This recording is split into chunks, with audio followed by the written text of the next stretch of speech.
this morning. It means a lot to us. As you can see that picture there, just a couple of short years ago, we joined together to go on an amazing ride, and you're going to hear some more information about that. So while we're talking about you and your involvement with our discussion today, I want to ask all of our partners, that means everyone is having a seat right now, to come and join me up front here. So if you don't mind, just form your way behind us here. If you're looking around, yes, that means you. If you're not a partner, feel free to just sit out there and watch us.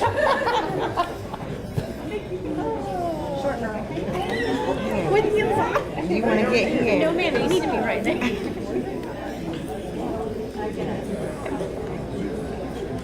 Chief, I see you up there. Come join us, sir. Ms. Lucas, what you doing?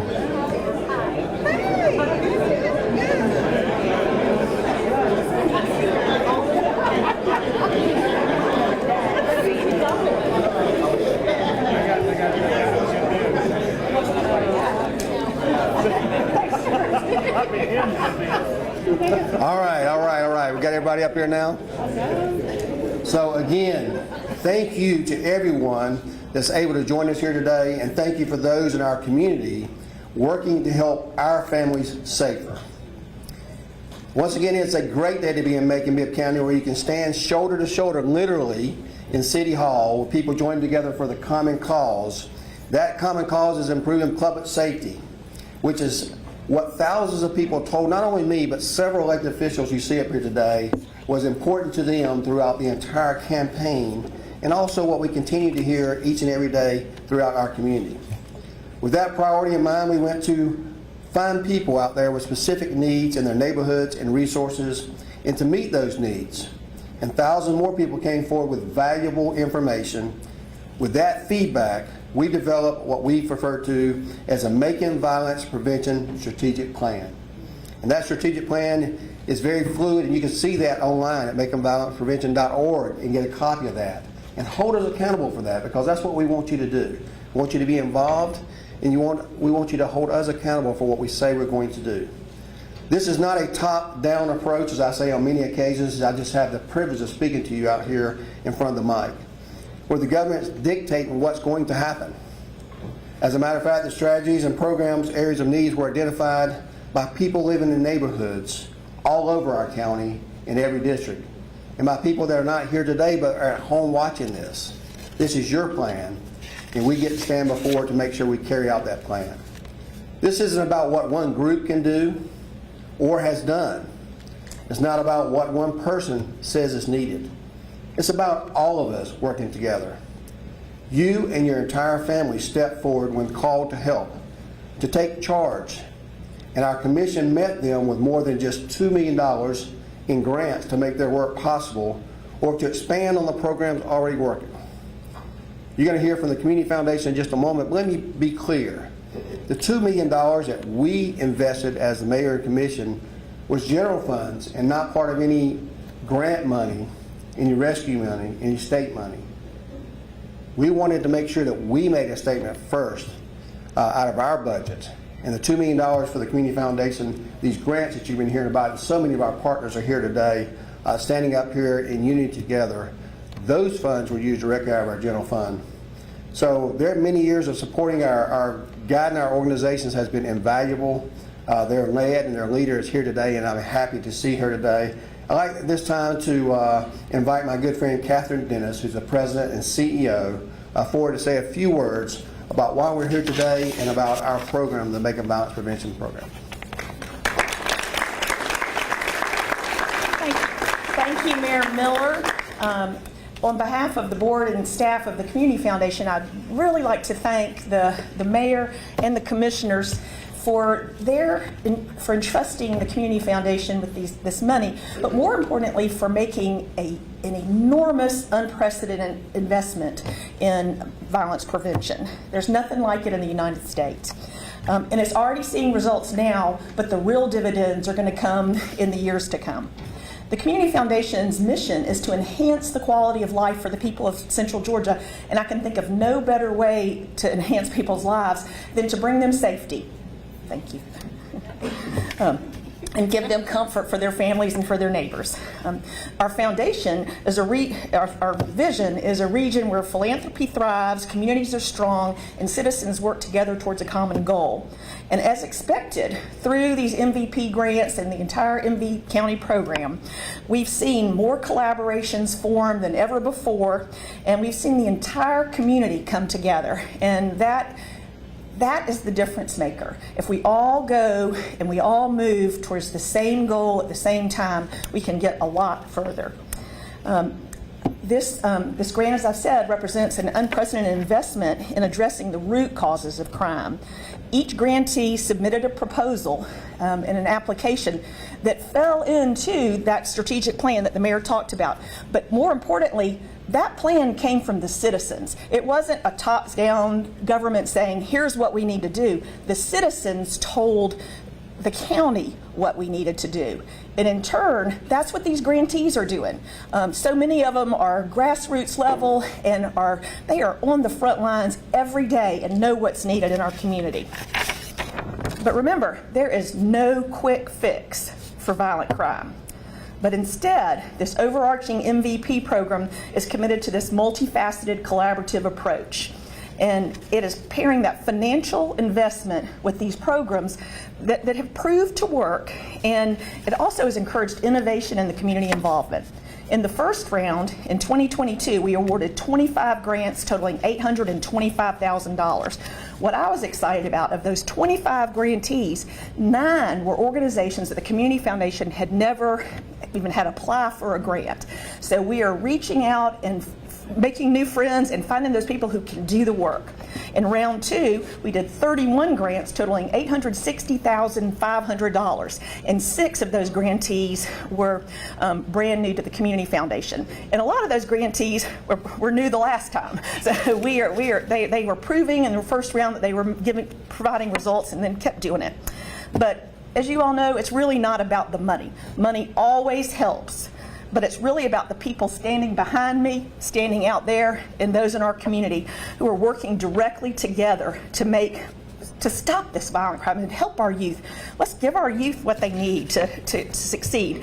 And I want to highlight a couple of organizations that you might not have heard of. I've got one national organization because I want to show how they were able to tweak their model to really get on a grassroots level. But Girls Dig Deeper. This is really kind of a neat grant for me because I met Najiva Timothy. She was an executive at Walgreens, and she came to the very first on-the-table conversation where we asked the community to come together and just talk about what was on their mind. And she brought her 3-month-old baby, who's now I think in first grade. But she went on to take that wealth of experience she developed in corporate America. And she had a passion to bring it to the girls of Bibb County, and it's called Girls Dig Deeper. And with our grant, she served 100 young women and also went into the YDC with the private program and helped those young women.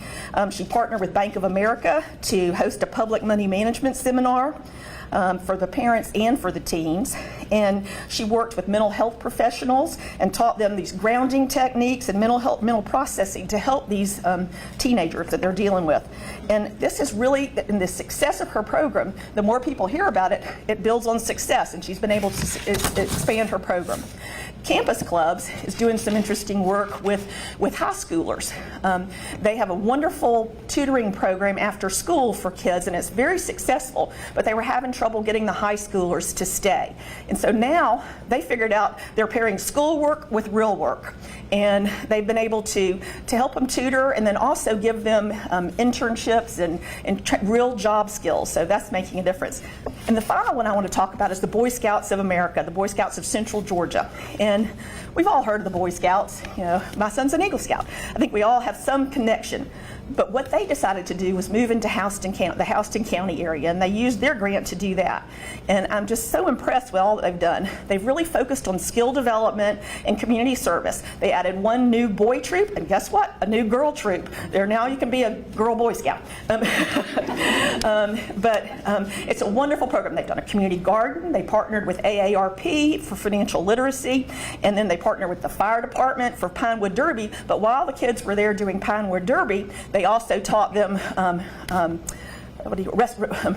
resuscitation skills, and also emergency preparedness. But and a really cool thing is they reached out to senior citizens in the Houston County Avenue area, and they got 10 mentors, and these senior adults connected with these young people, and that's what we're going to see. I hope you hear a theme here. There's collaboration and connection, and that's what is happening in our community. And as I said, a mother of a Boy Scout, 70 of those youth advanced in rank, and that's a really big deal if you think about going through the Boy Scout program.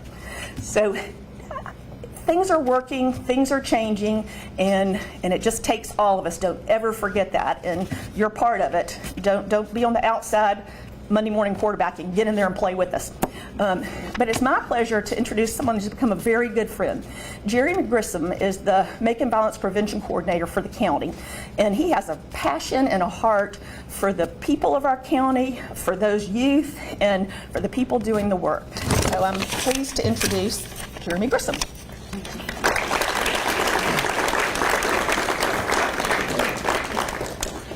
Wow. Just to think about how far we've come in such a short amount of time, it's remarkable. We started out on the grass across the street, and look at us now. You know, with all of the members that we have to support our team, the teammates, and everybody who's on board, I think it's just something outstanding that the community should be proud of. So I'd like to thank those seen and unseen for everything that you've done. Whether you've gotten the recognition for it or not, I appreciate your help in being a part of this team. This work can't be done in a silo, so none of us can do this alone. And we found that out by investing in community-led strategies. It takes hard work and dedication from all those working on what we consider as one of the most important things in our community, and that's safety. Just like the mayor and Ms. Dennis said before, everybody in this room is a partner, whether you're standing or not. So if you've done something that you didn't get the credit for, here it is. Give everybody a round of applause in the room.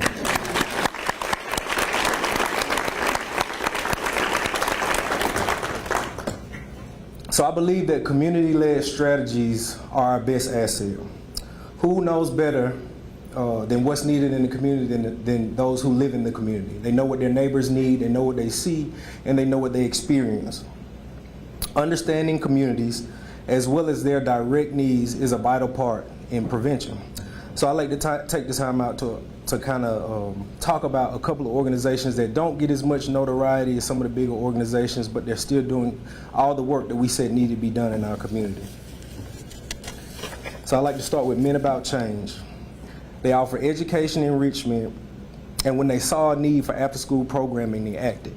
So not only do they offer education enrichment, they offer arts, they offer crafts, they offer athletics, and a lot of other things. And they also have 2 dedicated counselors to service the youth that come to them. And I thought what was most remarkable is that not only do they serve in an education capacity, there's an opportunity for a child to get a meal there that might not be getting the meal at home, or might be coming to school for meals, or, you know, it's just the small things that make a difference. So they know if they show up, they're going to be mentored, they're going to be nurtured, they're going to be cared for, but they're also going to be fed, and you know, nobody can focus with a hungry stomach, right? The program focuses on reading, math, as well as other recreational activities. And we appreciate what you do. So if you're here, Men About Change, thank you.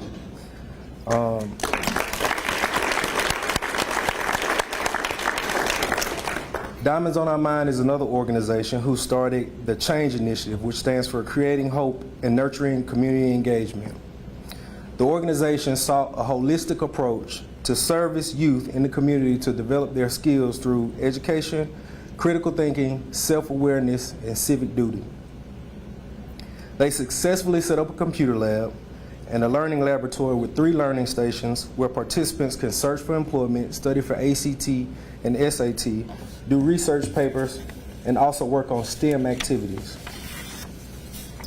Not only have we funded nonprofits with MVP, but we've built organizational structures.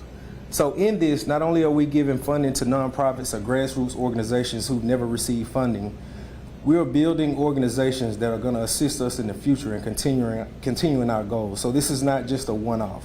We're working with these organizations on communication. We're working with organizations that have never gotten funding, and we're building our community in that capacity so that moving forward, they know how to apply for additional grants and get funding and continue to grow their organizations. So nobody can do this work alone. We're all doing it together. We're a team, and it takes dedication and hard work that you all have given. So I want to thank you again for taking the time out to come and hear about the great work and giving us your opinions, your ideas. Nobody is above reproach, so we're all here to better the community. We'll take any ideas that you have, and we thank you for the time that you've given. I also want to thank our next speaker for his partnership and his dedication in making Macon-Bibb a better place. I'd like to introduce the sheriff to talk about some law enforcement-led strategies and how his team has been working in the community.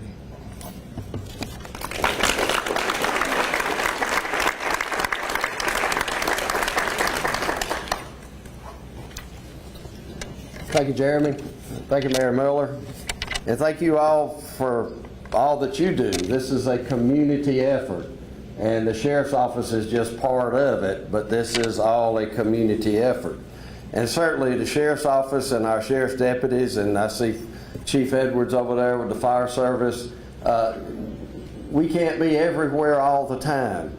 And that is why community partnerships, and that is why the MVP program is so essential and is so needed and is so important and vital to what we do in our community. And so as part of that MVP program, as part of the sheriff's-led strategies, there's been parts of that we've done. Certainly the response part, certainly the technology part.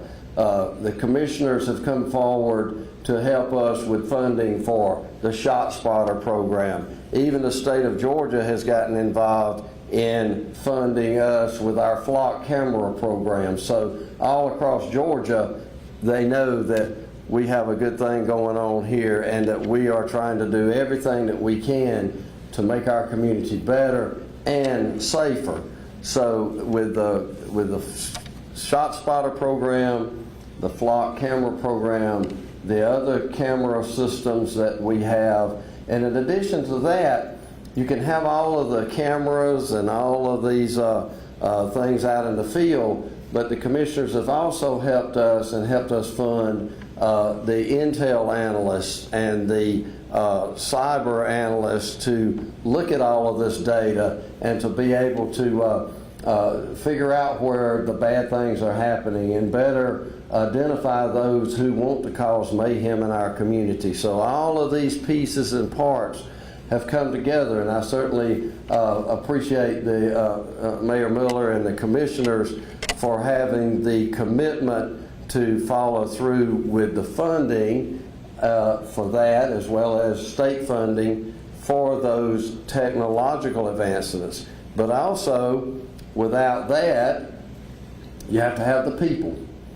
And so the commissioners have come forward with helping us fund positions for our crime analysis, for our intel analysts, but also to show recognition for those folks that have toiled in the fields, have been out there for a while, the longevity bonuses and those type things. Those are all part of our response program from both the Sheriff's Office, Fire Service, EMA, all of the response agencies, and so the commissioners have shown that commitment to our portion of the MVP response so that we can better serve the larger community. But it all boils down to the things that we do for the community. We have our CHAMPS program, we have our Consider the Consequences program, we have tutoring programs within our outreach section, certainly Neighborhood Watch. That is essential. That's what this is all about. Neighborhood Watch, neighbors watching out for each other, and neighbors being involved with each other. All the way to an initiative we announced yesterday from the Sheriff's Office the Survivors Care Project, where we'll have people that will be available to respond when a tragic incident happens and someone loses their life, and we'll have counselors to be able to come there.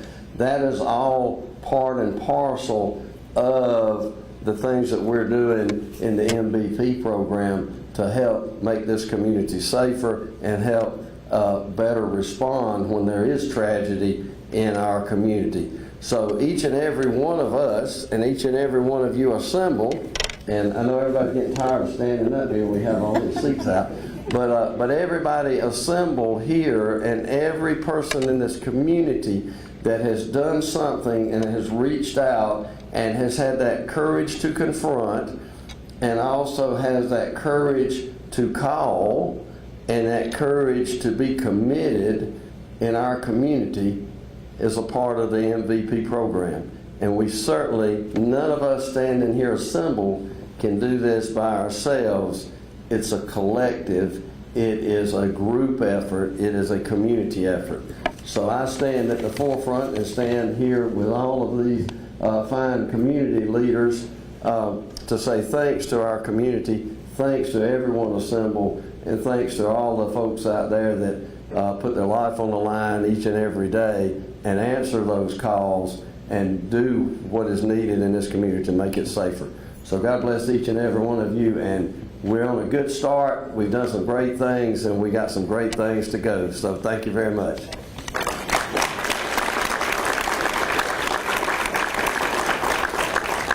Well, thank you, Sheriff Davis, for being there throughout the process and standing beside us today. And also want to thank our commissioners. Mayor Pro Tem Seth Clark is here today, Commissioner Lane Lucas, Commissioner Bill Howell, Commissioner Raymond Wilder, and Commissioner Brendan Bailey is here. Sorry.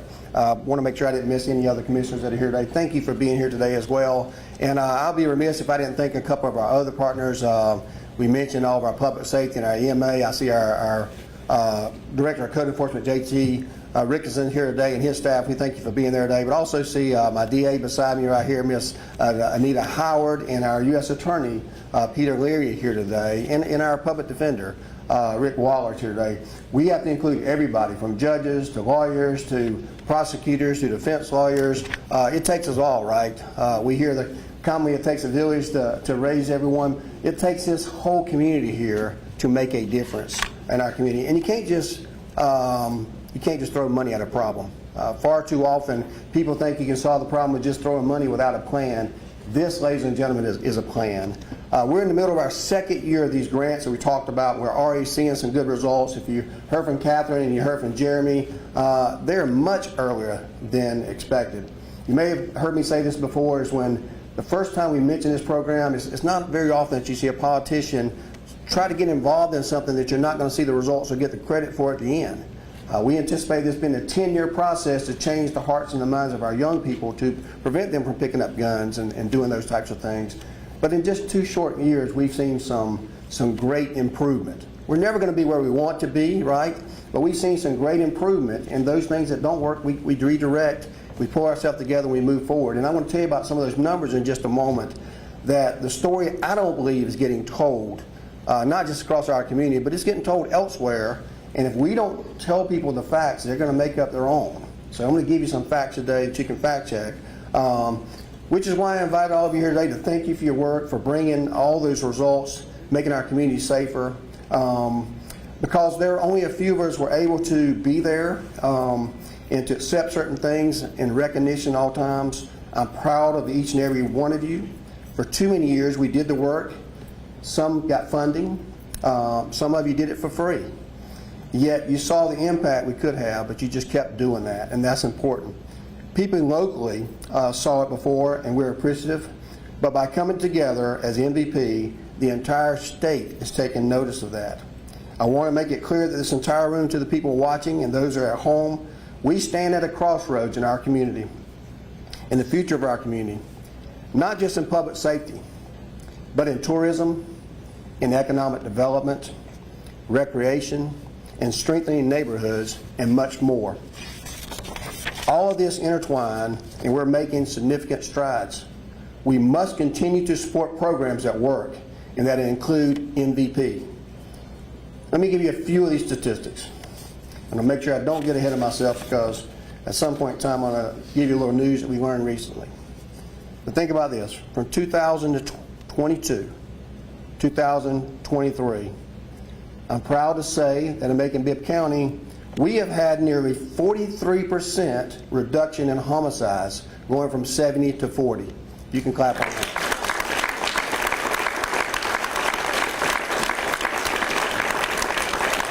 But perhaps you didn't know this, and sometimes I see the commercial on TV, but wait, there's more. One number I want to call to your attention is the reduction in homicides for our children. This number may be shocking to you because we hear about the children all the time and we blame this person and blame that person. We went from 15 children, those that were 18 years and younger, in 2022 on homicides, to 5 in 2023.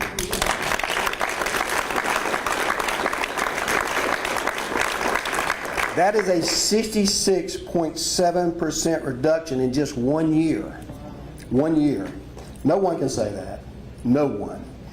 Both numbers are still higher than we deserve in Macon-Bibb County, but it's the largest single decrease that we've had in recent memory here in Macon-Bibb County. And I credit that work to the people in this room, the deputies with their new technology, battling centers for criminal activity, which includes removing blight from neighborhoods and shutting down these nuisance abeyance stores and hotels, and making sure we held people accountable for living arrangements. We have to be certain that we don't just turn a blind eye to folks that are not taking care of the citizens that they take money and collect rents on, to improperly evict them, to let crime continue in their neighborhoods while they collect the dollars. And we will continue to hold them accountable because all of that is definitely making an improvement and is fighting the crime in our area. You're helping to make our community safer for our children and our families.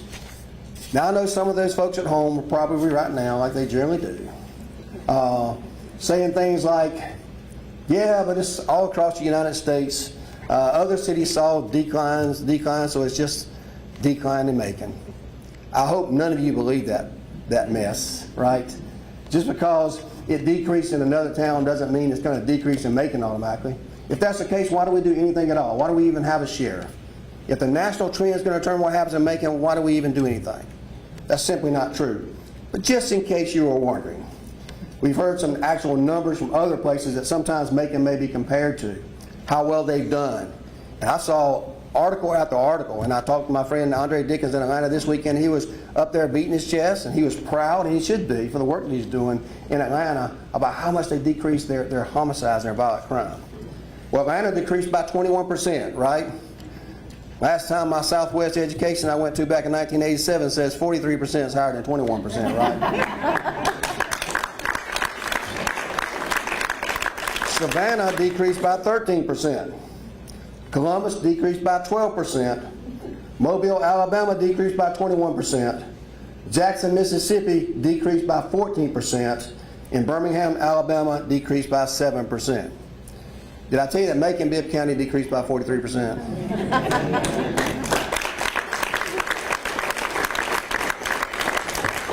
All that doesn't just happen. It happens because we have a group of people working together. I applaud your efforts for working together to continue to stay the course when others doubted us. I applaud our community for the feedback and stepping forward on their own, because it's truly a community effort. And through our hard work over and over, we've done what will continue to be done year after year. Because why? Because it is working. Because our families are indeed safer. Other cities are looking to Macon-Bibb County and asking how they can replicate it. This past weekend, I was at Georgia Municipal Association meeting in Atlanta with many lawyers and many mayors across the state, commissioners alike, and they were talking about Macon and the progress that they're hearing about. Not just in the economic development part, but in the other things that we don't hear about so much, which is a good thing. They're not hearing about all the crime because it's not happening in Macon as it used to. And they're asking about how this happened. We've had several people saying, how can we be a part of the MVP? What can we do to adopt some of the strategies that you're doing there? Listen, we didn't reinvent the wheel. We took the best practices and we made them work for our community. So we're proud to do that. This past Sunday at the Georgia Municipal Association's annual Cities United Conference, Macon Violence Prevention Program received a very special recognition. So I want to show you this little trophy here. It's pretty heavy. And you can focus on that just for a minute. But what this is the Visionary City Award for the large city category. Macon-Bibb County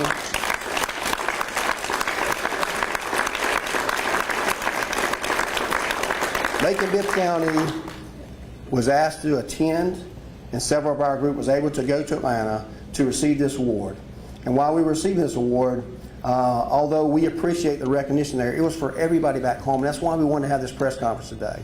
Not to toot our horns about an award that we got that we deserved, but to make sure that everybody knew they were a part of it and they contributed to it, because we were only allowed to take a certain amount of groups there. You know, there's 527 cities or more. Sometimes people say 527, sometimes they say 546.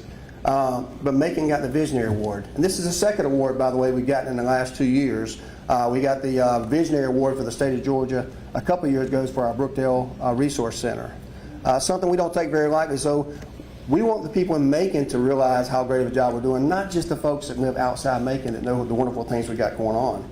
As a matter of fact, the leader of that organization, Larry Hansen, who's the CEO that many of you may know, and the executive director of GMA, stated this, that this program exemplifies a proactive approach and a approach to community safety and well-being, showcasing the positive outcomes of collaborative efforts. That's a mouthful. Let me repeat two words that are very important, and that's collaborative efforts. This recognition belongs to all of us, and we should be proud of it. And because we're purposeful, strategic, and willing to find what works or what could work, we are paving the way for a better, safer, and more compassionate city. So let me be clear, we are not done. We are far from it.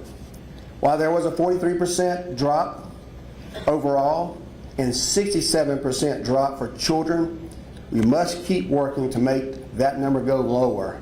And we must sustain the efforts and keep it low. Because it's more important than a number and a percentage. We're talking about people's lives. We're talking about families torn apart. We're talking about fathers, mothers, sons, daughters, and our grandchildren. The numbers tell a story, but the numbers do not tell the story. The story of our community is in this room, and yet the work you're headed back to today as you leave here to continue the fight. We are not finished yet because we said we began working our community development plan. This is our home.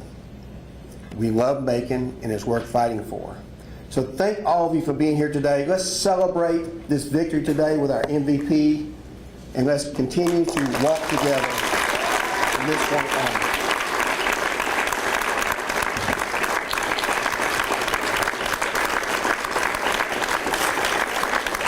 Thank you very much.